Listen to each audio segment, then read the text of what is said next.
adalah seorang penelitian sosial. Siswa program Sekolah Rakyat mulai mengikuti pembelajaran berbasis kurikulum nasional setelah menuntaskan masa pengenalan lingkungan sekolah sejak dibuka serentak pada 14 Juli lalu.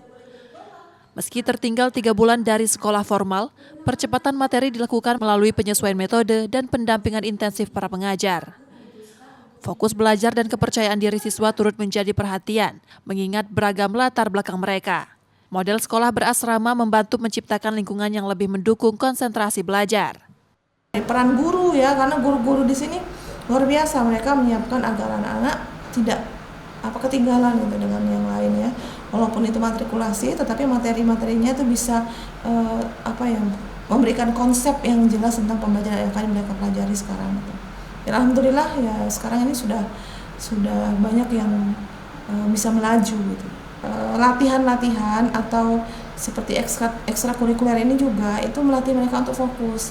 Nah disitulah kalau mereka sudah fokus belajar, insya Allah mereka akan bisa ya menyelesaikan ketertinggalan mereka lah.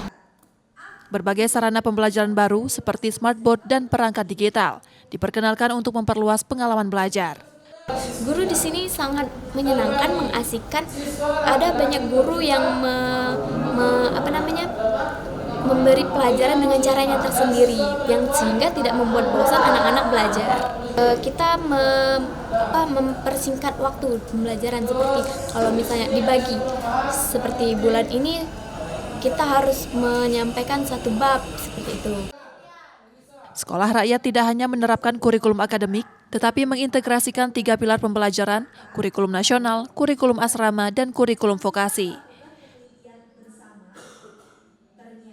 Muhammad Reza Pahlevi, Kompas TV, Palembang, Sumatera Selatan.